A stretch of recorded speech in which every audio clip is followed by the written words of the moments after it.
Assalamualaikum, apa khabar semua? Terima kasih kerana sudi singgah ke channel saya. Saya harap anda semua sentiasa berada dalam keadaan sihat dan berbahagia selalu, insya-Allah. Dalam video kali ini macam biasalah ada dua segmen. Segmen singgah seram dan juga segmen pelik dan aneh. Dalam segmen singgah seram kali ini, saya nak bercerita tentang satu pengalaman yang dialami oleh satu keluarga di Johor Bahru sekitar tahun 2015. Dalam segmen pelik dan aneh pula, saya nak ceritakan tentang seorang postman di negara Perancis. Postman ni dia kutip batu-batu semasa dalam perjalanan dia nak hantar surat tu. Dia bina satu istana, satu bangunan berhampiran dengan rumah dia. Tanpa membuang masa, jom kita teruskan dengan kisah yang pertama.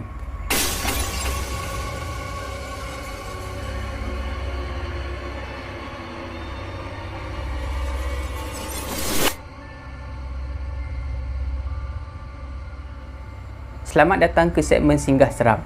Untuk kisah kali ini saya akan gunakan nama samaran Nurul untuk memudahkan cerita. Nurul dan suami dia tinggal di Johor Bahru. Dia orang sewa satu rumah yang agak kecil lah. Jadi bila dia orang dapat seorang cahaya mata ni, seorang anak, masa tu anak dia dah berusia 3 bulan. Suami Nurul buat keputusan untuk cari rumah sewa lain. Cari, jumpalah satu rumah apartmen. Jadi buatlah temu janji nak jumpa kan. Lepas tu pergilah dekat apartmen tu, jumpa dengan tuan rumah. Tuan rumah tu orang Melayu. Jadi Nurul dan juga suami dia masuk dalam rumah tu. Tengok rumah tu okey je lah, tak ada apa-apa lah. Dipendekkan cerita, Nurul, suami dia dan juga anak yang berusia 3 bulan tu pun pindahlah ke rumah tu. Pada hari pertama dia orang tinggal kat rumah tu, kebetulan suami Nurul bekerja shift malam. Jadi suami Nurul ni dia minta tolong dekat adik perempuan dia lah, kakak ipar kepada Nurul, untuk teman Nurul berada di rumah tu. Tapi kakak ipar Nurul tak datang seorang. Dia bawa sekali anak dia. Jadi malam pertama tu tak adalah Nurul seorang-seorang. Ada peneman lah. Malam tu sebenarnya Nurul tak berapa boleh tidur. Sebab Nurul banyak kali terdengar seolah-olah ada orang berjalan dalam kawasan rumah tu. Bila Nurul buka pintu, tengok dekat luar tak ada orang. Sebab kakak ipar dia dan juga anak saudara dia tidur dalam bilik. Bila Nurul masuk balik dalam bilik dia, dengar lagi bunyi orang berjalan tu 2-3 kali. Keesokan harinya, perkara yang sama berlaku. Tapi beza dia, suami Nurul ada di rumah. Suami Nurul pun boleh dengar bunyi tapak kaki tu. Selepas seminggu tinggal di rumah tu, Nurul mula terperasan. Setiap kali selepas suami dia pergi kerja, dia akan terasa seolah-olah ada orang lain yang menemani dia dalam rumah tu. Tak kiralah waktu siang ataupun malam.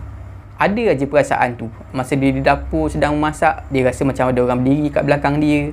Setiap kali dia berjalan, dia nak pergi ke bilik dia, nak pergi ke tandas ke, dia rasa macam ada orang follow dekat belakang dia.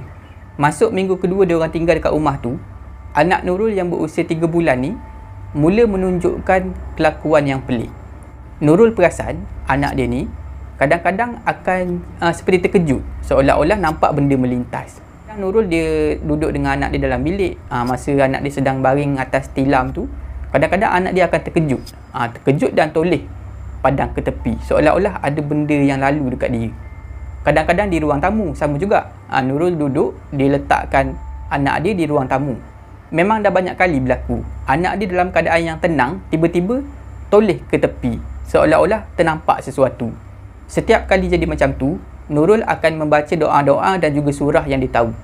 Selepas sebulan dia orang tinggal dekat situ, ada satu malam ni, masa tu pukul 12.30 malam, Nurul dan anak dia ada dalam bilik. Pintu bilik tak tertutup. Biasanya masa itulah suami dia balik, 12.30 malam. Bila jam dah menunjukkan pukul 12.30 malam, Nurul terdengar bunyi kunci mangga dibuka. Lepas tu pintu rumah dia dibuka. Lepas tu dengarlah bunyi orang berjalan masuk. Jadi pada masa tu Nurul memang ingat suami dia lah. Suami dia yang balik daripada kerja, sebab memang biasanya time tu lah suami dia balik pukul 12.30 malam. Tak lama lepas tu Nurul pun nampak lah kelibat suami dia melintas dekat depan bilik tu menuju ke arah dapur. Pintu bilik memang tak tertutup lah, memang terbuka daripada tadi. Jadi nampak lah kalau ada orang lalu dekat depan tu. Masa tu anak Nurul dah tidur. Jadi Nurul pun pergilah keluar nak sambut suami dia. Nurul keluar daripada bilik terus pergi ke dapur. Tapi Nurul tengok tak ada orang. Bila Nurul tengok dekat dapur tak ada orang, Nurul pergi tengok pula dekat tandas. Tandas yang ada berhampiran dengan dapur. Tapi sama juga, tak ada suami dia. Nurul dah mula rasa takut. Nurul pun cepat-cepat pergi dekat depan. Nurul pergi tengok pintu. Tengok-tengok pintu dan juga grill masih lagi dalam keadaan yang berkunci. Bila dah jadi macam tu, Nurul cepat-cepat masuk dalam bilik dia. Tengok anak dia masih lagi tidur. Dia ambil handset, dia terus call suami dia. Bila suami Nurul dah jawab panggilan tu, Nurul pun tanya, dah sampai dekat mana. Rupanya suami dia masih lagi dalam perjalanan. Lewat sikit sebab tadi dia pergi isi minyak. Bila suami Nurul dah balik, Nurul pun ceritalah apa yang berlaku tadi. Suami Nurul terkejut bila dengar apa yang berlaku tu. Jadi diorang berdua pun berbincang lah nak buat macam mana. Akhirnya suami Nurul buat keputusan untuk hantar Nurul dan juga anak diorang yang berusia 3 bulan tu ke kampung. Katanya nak usahakan sendirilah. Tengoklah macam mana. Dia akan baca Yasin dekat rumah tu, dia akan azan di setiap penjuru rumah tu, dia akan cuba hidup dekat rumah tu seorang-seorang, tengok macam mana. Jadi keesokan harinya, suami Nurul pun pergilah hantar Nurul dan juga anak dia ke kampung. Tinggallah suami Nurul seorang-seorang dekat rumah tu. Dia buatlah, dia ikhtiarlah sendiri. Dia baca surah-surah, lepas tu dia azan di rumah tu, dia semayang di bilik-bilik kosong, di ruang-ruang yang tak pernah solat. Dia semayang di setiap penjuru rumah tu lah. Seminggu lepas tu, suami Nurul rasa rumah tu dah okey. Jadi dia pun pergilah ambil balik Nurul dan juga anak dia balik semula ke rumah tu. Tapi masa tu, kakak Nurul nak ikut sekali ke rumah bersama-sama dengan anak dia. Anak kepada kakak Nurul ni berusia 5 tahun. Dipendekkan cerita, sampailah dia orang dekat apartmen. Lepak-lepak kat rumah, makan-makan sama-sama. Pada malam harinya, dia orang tidur agak lewat. Tengok movie sama-sama di ruang tamu. Masa tu anak Nurul dah tidur dalam bilik. Suami dia pun ada dalam bilik. Yang ada di ruang tamu adalah Nurul, kakak dia dan juga anak kepada kakak dia, anak saudara Nurul yang berusia 5 tahun. Tapi anak saudara Nurul ni, dia tak tengok TV sangat. Dia main mainan dia lah. Dia ada anak patung ni, dia main seorang-seorang. Kadang-kadang dia berlari pergi ke dapur macam tu lah. Sedang Nurul dan juga kakak dia tengok TV tu, tiba-tiba anak saudara Nurul pergi cuik bahu mak dia, bahu kakak kepada Nurul lah. Kakak Nurul pun tanyalah anak dia, ada apa? Lepas tu anak dia cakap dekat kakak Nurul, Mak, ada orang dekat dapur. Orang tu ajak adik main, tapi adik tak nak main dengan dia sebab muka dia buruk. Bila kakak Nurul dengar anak dia cakap macam tu, dia pun tanya lagi. Dia risau kalau anak dia menipu. Dia tanyalah, macam mana rupa orang tu? Anak saudara Nurul pun bagi tahu, orang tu muka dia buruk. Lepas tu, dia nampak macam bantal peluk.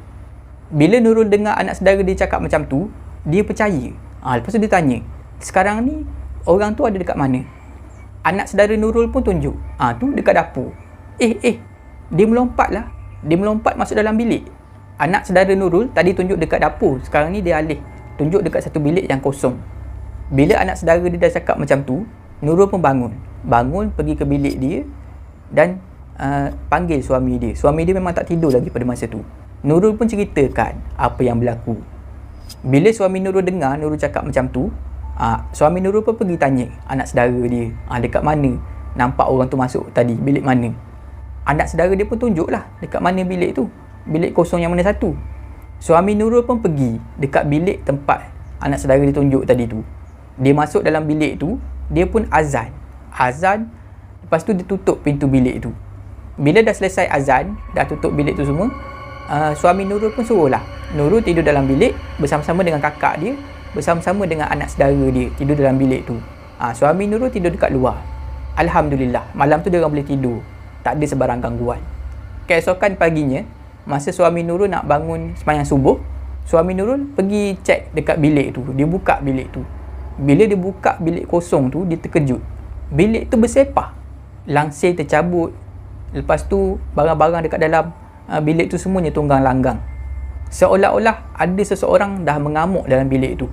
Tapi yang peliknya, semalam tak dengar bunyi apa-apa pun. Suami Nurul tutup balik pintu bilik tu. Bila Nurul dan juga kakak dia dah bangun, suami Nurul pun tunjuklah. Dia buka pintu bilik tu, dia tunjuk. Dia orang terkejut. Macam mana boleh jadi macam tu? Bila dah berlaku perkara macam tu, Nurul dan juga suami dia berbincang. Akhirnya dia orang bersetuju nak keluar daripada rumah tu, cari rumah sewa lain. Suami Nurul pun telefon lah tuan rumah. Dia bagi tahulah dia nak keluar pada hujung bulan 10. Dipendekkan cerita, dia orang pun jumpalah rumah sewa lain. Ujung bulan 10 dia orang pun pindah keluar daripada rumah tu. Suami Nurul ajak pindah bukannya apa, sebab risaukan anak dia orang yang masih lagi kecil, berusia 3 bulan pada masa tu. Nurul dan suami dia hanya menyewa 2 bulan saja di rumah tu. Nurul rasa bersyukur lah, sepanjang tinggal 2 bulan tu, benda tu tak kacau anak dia. Cuma pada malam tu je lah, malam yang dia kata apa, dia ingat suami dia balik tu. Tapi itu pun dia bernasib baik. Dia rasa bersyukur sebab benda tu merupa suami dia, bukan merupa dalam bentuk yang macam anak saudara dia nampak. Bentuk muka buruk, lepas tu badan macam bantal peluk. Nurul tak sangka, rupanya 2 bulan dia tinggal bersama-sama dengan makhluk yang dikenali sebagai pocong. Selamat datang ke segmen Pelik dan Aneh. Dalam segmen Pelik dan Aneh kali ni, saya nak ceritakan tentang seorang postman di negara Perancis. Nama postman tu adalah Ferdinand Chival. Chival lahir pada tahun 1836 dan meninggal dunia pada tahun 1924. Chival merupakan seorang postman. Dia menghantar surat di satu kawasan di negara Perancis. Setiap hari, Chival akan berjalan kaki menghantar surat daripada rumah ke rumah. Jalan yang dilalui Chival ni, jalan sama je setiap hari. Dan jarak jalan tu adalah sepanjang 29 km. Satu hari, pada tahun 1879, Chival dah berusia 43 tahun pada masa tu. Dia berjalan kaki macam biasalah nak pergi hantar surat. Hari tu, Chival tersadung, hampir-hampir terjatuh. Sebab kaki dia tersepak satu batu. Chival pun pergi tengok batu yang dia tersepak tadi tu. Bila Chival tengok, Chival nampak batu tu cantik. Dia pun ambil batu tu, bawa balik ke rumah. Bermula daripada situlah, Chival mula mengumpulkan batu-batu cantik yang dia jumpa semasa nak menghantar surat. Dia kumpul semua dekat rumah dia. Mula-mula batu ni kecil. Dia jumpa yang kecil-kecil, yang cantik-cantik. Jadi dia simpan dalam poket saja. Lama-kelamaan, batu yang Chival kutip, saiz dia makin besar. Makin banyak batu-batu cantik yang dia jumpa. Jadi dia dah tak boleh letak dalam poket dia. Dia pun bawa lah satu bakul. Bakul yang nak isi batu tu lah. Dia isi batu dalam bakul tu, dia bawa balik ke rumah. Masa pun terus berjalan. Makin lama makin banyak batu yang dikumpul. Dan kali ni dia dapat satu idea. Sebab dulu, lebih kurang 15 tahun yang lepas, dia pernah bermimpi. Dalam mimpi dia tu, dia membina satu istana yang sangat cantik. Daripada situlah dia dapat satu idea. Batu-batu yang cantik ni semua, dia nak buat satu bangunan, nak dirikan satu bangunan yang nampak macam istana. Untuk bina istana tu, Chival perlu cari batu-batu yang lebih besar, batu-batu yang cantik, yang saiznya lebih besar. Jadi kali ni Chival dia sediakan satu kereta sorong. Setiap kali nak hantar surat tu, dia bawa sekali dengan satu kereta sorong. Bila dia jumpa batu-batu yang saiz besar dan cantik, dia akan letak dalam kereta sorong tu, bawa balik ke rumah. Itulah kerja Chival. Bila dah sampai kat rumah, dia pun mulalah membina bangunan tu. Memang cantik lah. Masyarakat sekeliling ramai yang pandang hina dekat Chival. Dia pandang Chival, dia kata Chival ni adalah seorang yang pelik. Tapi Chival tak endahkan pandangan masyarakat sekeliling dekat dia, sebab dia tahu dia tak buat salah. Chival ni sebenarnya orang seni. Dia suka benda yang cantik. Dia tengok kejadian batu tu, cantik batu tu. Jadi dia rasa macam perlu buat something. Dia nak hargai seni yang ada pada batu tu. Orang biasa memang tak akan faham hati sebagai seorang seniman. Macam itulah rutin Chival sehari-hari.